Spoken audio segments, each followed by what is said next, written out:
En ons moet nou, want ons tyd raak. Oh, excuse. Oh, recording in progress. En dan gaan ons nou, gaan ek my mikrofoontjie aansit. En dan gaan ons gaan met ons jou tyd raak min. So ons moet nou gaan. Die gat ons. Ja. Reg, die gat. Kyk, daarom bly sy baie naby, so dit is nie 'n krisis nie. Ja, maar nog steeds. Die So kinders dis van fyn. mekaar Die kry en pink alles. fita nie. Ja, presies. Dit nou maar nou nog dat ek net Ehm stil sit. Okay. Ja, ek trok nou eers by jou aan. Lorika, wanneer mens praat van die innerlike stem, yes, jy mens hoor so baie daarvan. Nou hoor jy dat jy moet of werk aan jou innerlike stem of jy moet beter met jouself praat met jou innerlike stem. En baie keer dink ek, as mens nie mooi verstaan waarvan mens praat nie, kan 'n mens mos nou dink dit klink soos 'n breek met realiteit of 'n tipe psigose van hierdie innerlike stem. So, wat ja. verwys ons na wanneer ons sê innerlike stem? So jou innerlike stem is daai stemmetjie wat jy hoor in jou kop en baie keer is dit nie 'n baie bewuste ding nie, dis meer van 'n onderbewuste ding wat net die hele tyd hier so knaag in jou agterkop, jy weet, en vir jou sê gewoonlik is dit goedjies soos jy's nie goed genoeg nie of jy verdien nie om hier te wees nie of jy weet uh, jy het nog nie mas opgekom nie en jy weet daai klas van ding. So dit is die innerlike kritiese stem wat 'n mens maar ontwikkel uit verskillende gebiede van jou lewe. En ja, om dan meer bewus te raak van hierdie stem wat 'n mens kry en wat jy het. Wat nou amper net in ander woorde sit, is dan met ander woorde jou gedagtes. Die gedagtes wat jy maar net die hele tyd in jou kop Ja. het oor jouself en jou omstandighede en jouself in jou omstandighede. Maar dit voel soos 'n innerlike stem, voel soos iets wat ekstern is, iets anders, 'n ander stem, iemand anders se stem. Maar ons praat van jou eie stem. Mm. Mm. Wel, die ding is, hierdie innerlike kritiese stem is opgemaak uit verskeie ander stemme. So dis nie noodwendig jou eie stem nie, maar 'n mens internaliseer hierdie komponent van jou gedagtes. En baie keer, jy weet, is dit hierdie stem wat jy in jou kop het wat jou keuses oordeel, wat twyfel kweek en jy weet wat daai kritiek, daai kritiserende ja, net komponent van alles wat jy doen, wat jy dink, wat jy besluit, wat jy dra, wat jy eet, met wie jy in verhoudings is. Jy weet, dit is 'n net 'n selfgesprek. Ja. So min mense eintlik besef hoe negatief meeste mense se innerlike stem is. Ek dink baie keer dink ons as my innerlike stem negatief is dit net ek. Dis ek wat die hele tyd hierdie goed vir myself vertel. Dis net ek wat so voel oor myself. Jy as 'n sielkundige wat die hele tyd werk met mense, kan jy miskien net hierdie staaf dat dit is nie so 'n onalgemene ding dat meeste mense ervaar hulle innerlike stem as 'n negatiewe ervaring. Negatiewe, ja, So, woorde. ek wil so ver gaan as om te sê dat almal beleef daai innerlike stem initieel as krities en negatief. En daar's 'n rede daarvoor. So, hoekom is 'n mens se innerlike stem nie die hele tyd positief nie? Want 'n positiewe stem gaan jou nie aan die lewe hou nie. Dit gaan jou nie help om jy weet die regte besluite te maak om jou lewe te beveilig of om jou geliefdes te beveilig of so nie. Maar wat ons nou in die hedendaagse navorsing leer, is dat daai innerlike stem is ietsie wat jy oplei en jy leer hom om minder te fokus op die kritiek en die perfeksionisme en die vrees vir mislukking en jy draai daai stem om en dit hou so verband met my en jou onlangse gesprekke oor die neurowetenskap dat dis jou werk om daai innerlike stem op te lei en hom reg te leer. En baie keer wat ek doen, ek het onder andere 'n kursus geskryf oor innerlike kritiek. En deel van daai kursus is waar ek baie vaardighede leer hoe om daai spesifieke stem te beheer, hom op te lei, hom om te swaai en inteendeel dan hierdie oortuigings vir jouself te skep waar jy dan positiewe 'n positiewe uitkyk het op die lewe, positiewe ingesteldheid begin ontwikkel. En soos ons gepraat het in ons laaste gesprek oor manifestering, dan vat jy dit nog verder om te kyk, maar hoe kan ek daai gebruik om dan my hele lewe positief te beïnvloed? En is ongelooflik die cerebellum in die brein, hoe meer jy negatiewe gedagtes kweek en dit ek wil sê tolerate, nee, hoe meer jy dit kans gee in jou brein, hoe meer begin dit die beheer sentrum van jou brein beïnvloed. En dan skielik kry ons goeie soos koördinasie word verminder. Skielik begin jy al hoe moer wees. Jy sukkel om besluite te neem. So met ander woorde wat ek sê, jou innerlike kritiese stem het almal, maar jy het 'n keuse of jy hom oplei om die regte positiewe ingesteldheid te hê en of jy hom voed om aan te hou krities en negatief en veroordelend en perfeksionisties te wees. En daar's tegnieke wat 'n mens kan leer om jou te help met dit. Okay, nou ek wil So by die kan ek maar tegnieke wegspring met uitkom. die simptome. Wag eers, voor jy daar Ja, kom, wil ek net gou een ding aanraak en dit is die wat ja. baie na verwys word na as toksiese positiwiteit en dit is wanneer mense, soos ons gepraat het in manifestering ook, waar hulle voel om hulle innerlike stem te verander, moet hulle maar net aanhoudend een ding vir hulle self sê of aanhoudend iets, 'n mantra vir hulle self oor en oor forceer, en dit gaan dan die innerlike stem verander. So nou, voor jy nou vir ons gaan leer hoe of die simptome uitwys, wil ek net hier dit inbring, want mense dink, o ja, maar jy sien, ek doen my positiewe boodskapies op my spieël elke oggend van dit, ek is goed genoeg, ek kan deur hierdie dag kom, ek gaan vir mense kan wys wie ek is, en so, en dit is nie so eenvoudig nie, alhoewel mens wens dit was tog so eenvoudig. Ja, en kyk hier's waar ek en jy altyd aanhamer. Ek onthou met daai gesprek juis oor bevestigings.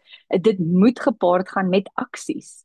So dit begin by jou denke, dit begin by jou innerlike stem, maar dan moet jy as mens in aksie oorgaan om daai goeders te bewerkstellig. So kom ons sê jy het byvoorbeeld 'n innerlike kritiese stem wat sê jy is nie goed genoeg nie. Nou gaan jy en jy begin nou om tegnieke aan te leer om nou vir jouself en jou selfbeeld te bevorder. Maar dan moet jy ook beter besluite neem in verhoudings. Jy moet ook gesonder eet. Jy moet byvoorbeeld genoeg slaap inkry. Jy moet al jou klein jakkalsies aanspreek en dit in realiteit, in werklikheid moet dan aangespreek word. So met ander woorde, dit begin by jou denke en dit begin by jou innerlike kritiese stem oplei, maar dan moet jy in aksies oorgaan om te begin om daai goeders in werklikheid 'n werklikheid te maak. En dit van daar af verder te vat. En eers dan kan ons regtig bevestig dat dit nie toksiese positiwiteit is nie. Want daai toksiese positiwiteit, dis eintlik 'n gesprek wat ons moet hê. Ons kan 'n hele gesprek net daaroor hê, oor wat gevaarlik is. Baie keer, en hierdie is belangrik wat ek nou gaan sê, wat toksiese positiwiteit kompleks maak. Ons valideer nie die ware ervaring wat iemand het deur toksiese positiwiteit in te bring nie. Met ander woorde, jy weet as jy byvoorbeeld na iemand toe kom en sê, o, jy het nou vreeslike verlies beleef, maar moenie bekommerd wees nie, wees net positief en moenie te veel daaroor dink nie en moenie te veel energie daar gee nie. Dit is tipies toksiese positiwiteit, want ons valideer nie die persoon se hartseer en hulle verlies en hulle swaar kry nie. En dit is nie wat ons hiervan praat nie. Jy kan selfs in die swaar kry. Eers na jy dit gevalideer het, kan jy positief dink oor ietsie. Om te sê, ja, ek neem kennis van hoe swaar hierdie vir my is. Ek neem kennis van hoe hartseer ek nou is. Ek neem kennis van hoe swaar hierdie vir my is. Ek neem kennis van die nagevolge van wat hier gebeur. Maar ek kies nou om daai denke en daai emosies in iets te omskep wat baie meer betekenis vir my gaan gee in die langtermyn. So Lorika, wat En ek dis by 'n jou baie hoor, intentionele proses. so wat ek by jou Ja. hoor is, dit is 'n bewuste, dis ons almal wil hê alles moet soos quick fix, dit moet so vinnig verby wees, dit moet net onmiddellik klaar wees, maar dit daai bewustheid van goed, hierdie is die realiteit. Ja. Dit is waar ek myself nou bevind. So wat gaan Ja. ek dan nou verder doen? So met ander woorde, kom ons vat dit nou weer terug na die innerlike stem. So nou hier het jy dalk jou werk verloor. Nou is die innerlike stem, dis Dis 'n omdat goeie jy is nie goed voorbeeld. genoeg nie. Jy's nie goed genoeg nie. Nou sien, kyk, daar's jou voorbeeld. Daar is dit nou juis, jy het nou jou werk verloor. So dis nou presies so, né? Dis nou wat ek dis nou my voorbeeld sommer net. Ek dink mens kan in baie kontekste baie goeders nou sien so. Vat dit dan nou vir my verder en dan kom ons kyk dan nou hoe sal mens dan nou prakties met daai innerlike stem dan nou verder? Ja. So die eerste ding is, ons moet die innerlike stem weer eens aanspreek of ons moet hom erken, nê? Ons moet sê, "Sjoe, hier voel ek vandag of ek nie goed genoeg is nie en ek voel skielik of ek verdien het om my werk te verloor en dat ek eintlik nog nooit hierdie werk eers verdien het van die begin af nie." Nê? So dan erken jy dat dit is wat die innerlike kritiese stem sê. En dan gaan jy en jy vra jouself, maar waar is die bewyse dat ek nie goed genoeg is nie? Ja, ek het wel my werk verloor, maar wat anders omtrent my werk was baie goed geweest, kan ek 'n eerlike selfondersoek instel om te sê maar ek het dan wel ABC reg gedoen. Wat se ander faktore speel 'n rol? Die maatskappy se bestuur het dalk onlangs of in die nabye verlede het hulle swak besluite geneem. Die ekonomie het nou 'n rol gespeel hier. Daar's internasionale verhoudings wat hierby bydra dat die maatskappy my nie meer kan bekostig nie. So begin jy kyk nie net eendimensioneel na die probleem nie, jy begin 2 en 3 en selfs 4-dimensioneel dink aan die probleem en jy kyk nie net aan die probleme maar jy kyk na al die ander faktore wat 'n rol speel. So ek sê baie keer vir my kliënte, kom ons vat hierdie denke van jou hof toe, nê? En dan sê ons hier is die regter en die regter gaan nou vra maar waar's die bewyse dat jy so voel? Waar's die bewyse dat jy nie goed genoeg is nie? Kom ons kyk na al die versagtende omstandighede rondom hierdie spesifieke denke wat jy het. En my kliënte sê al van hulle self vir my, kom ons vat hierdie ding hof toe, Lurika, kom. Ons moet nou hieroor praat, ons moet nou hieroor dink. En dis maar net een van die baie vaardighede wat jy vir jouself kan aanleer, is kom ons sit hierdie ding dan op die proef. En kom ons kyk na hierdie innerlike stem en ons begin kyk na die bewyse wat daar is. Jy weet so byvoorbeeld die simptome wat ons hierso het, nê, is daai aanhoudende selftwyfel. Nou, ek dink ons vorige gesprek is nog so vars in my kop oor hoe jy wel deur hierdie denke eintlik vir jouself 'n realiteit kan skep. Daar moet jy aanspreeklik gehou word en jy moet vir jouself kan sê, maar hierdie was my aandeel in die hele ding ook gewees. Dit is my ongelooflik mooi wanneer jy met iemand werk wat 'n ervaring gehad het en hulle kan sê ja en ek besef dat hierdie was ook my aandeel in hierdie ervaring. As jy jou werk verloor het omdat jy nie hard genoeg gewerk het nie of omdat jy nie jou kant gebring het nie of omdat jy self swak besluite geneem het, erken dit.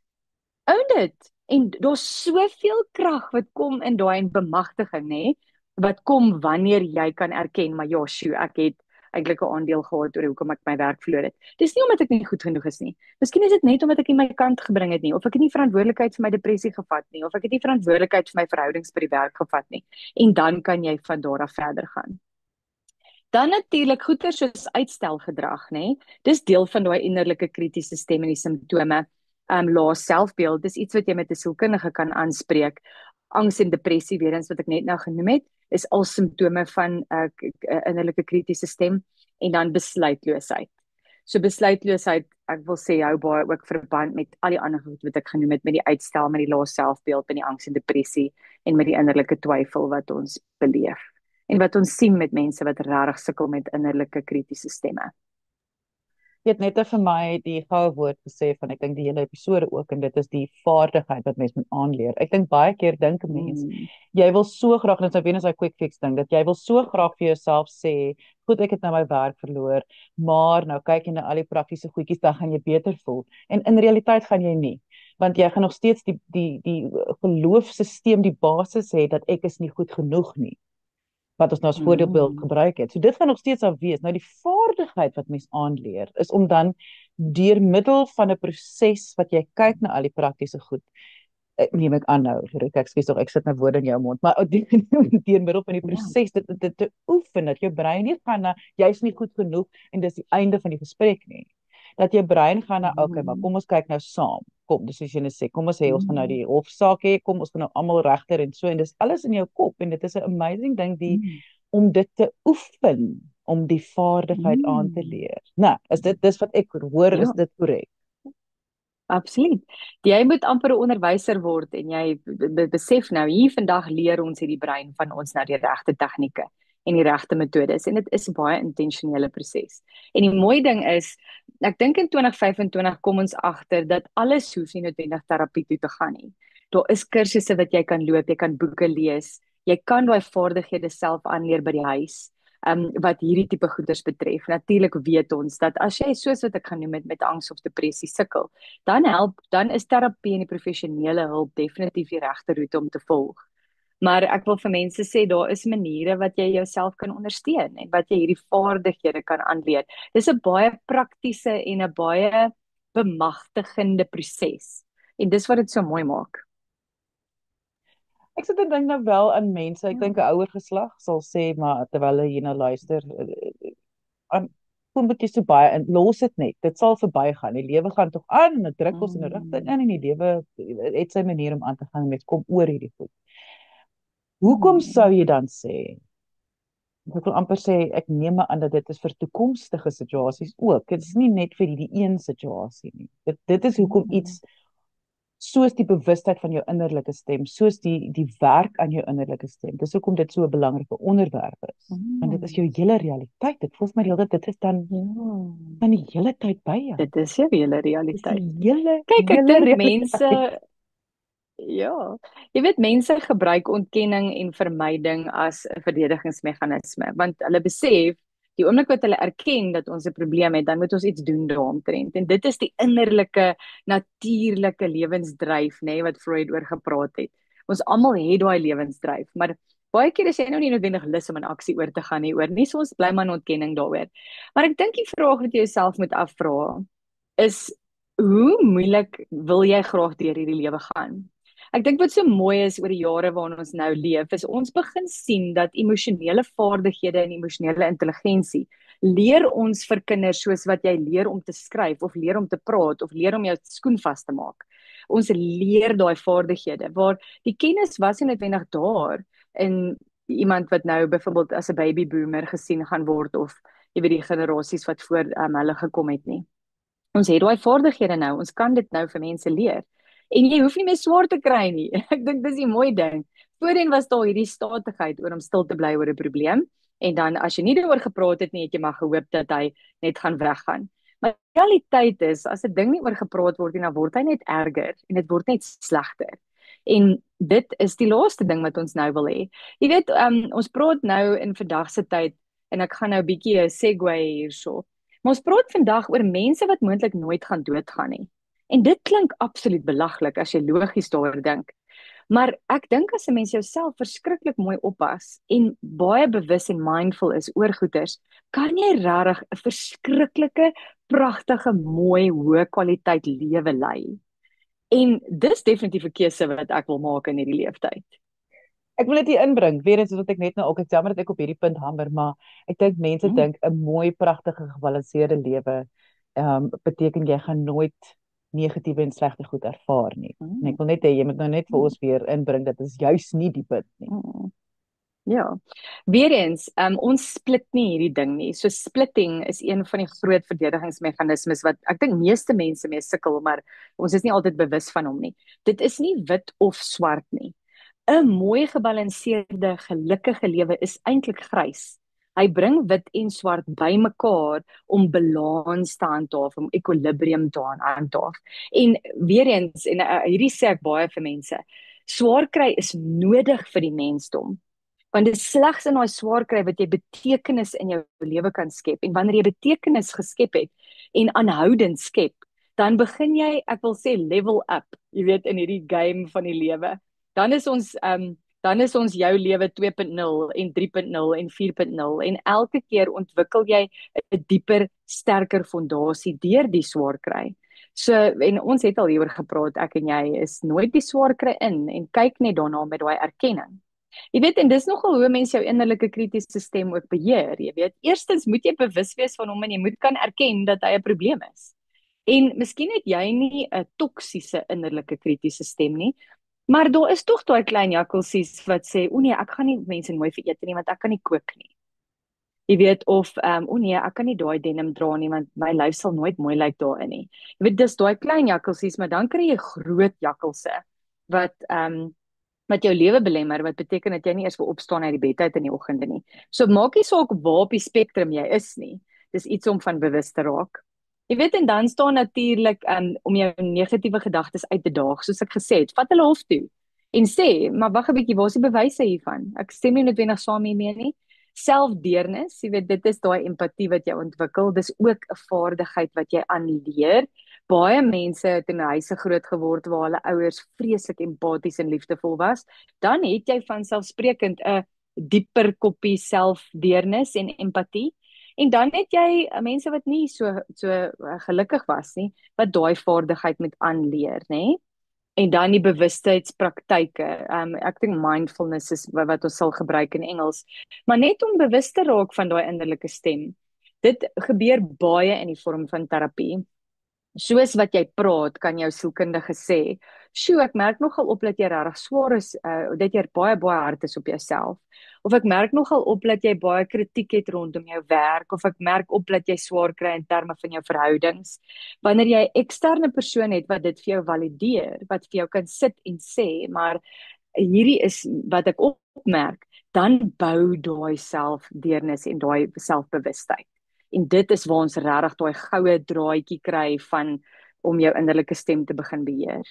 En ek wil net byvoeg hierso, as my logika of my instinktief wil ek byvoeg dat daar gaan baie dinge jou innerlike stem ook kan 'n bietjie verduister of verdoesel of sagter maak of 'n bietjie vreemder maak. So byvoorbeeld ek dink aan diagnoses soos depressie of 'n angs of 'n bipolêr of iets waar jou innerlike stem bietjie beheer word deur ander dinge of 'n diagnose. En ek voel vir my mense moenie skaam wees as hulle voel maar hulle hoor wat ons sê, hulle verstaan wat ons sê, maar hulle is nie heeltemal seker hoe om bewus te wees daarvan nie. Om dan vir hulp te vra. Mens kan maklik vir iemand gaan sê, enige iemand, soos jy nou gesê, jy kan kursusse doen, jy kan gaan lees oor, jy kan enigiets, maar as jy nog steeds vashak.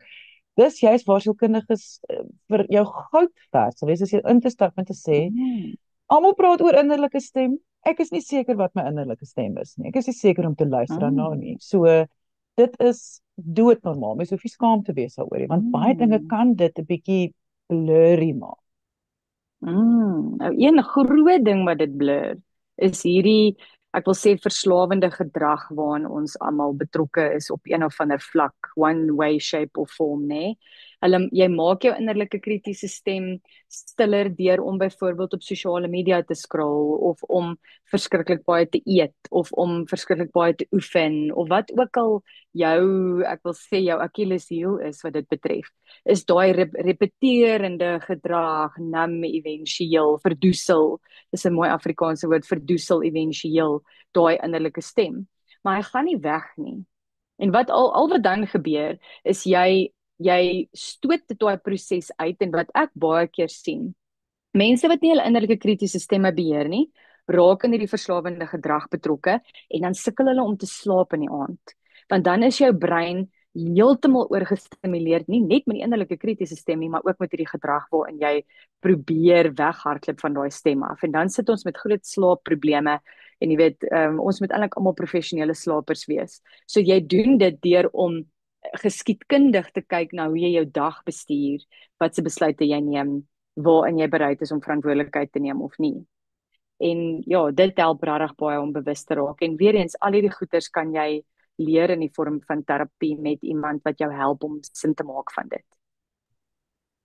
Ons gaan nog baie hieroor gesels. Ek dink ons gaan nog baie oor die praktiese prosesse wat mens kan volg, en soos jy gesê het, toksiese positiwiteit is 'n onderwerp wat ons almal maar gereeld na kan luister.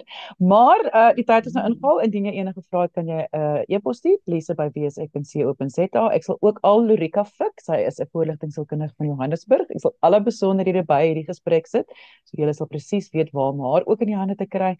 En ja, julle moet 'n heerlike dag verder hê. Onthou om die gesprek te deel en kyk mooi na jouself.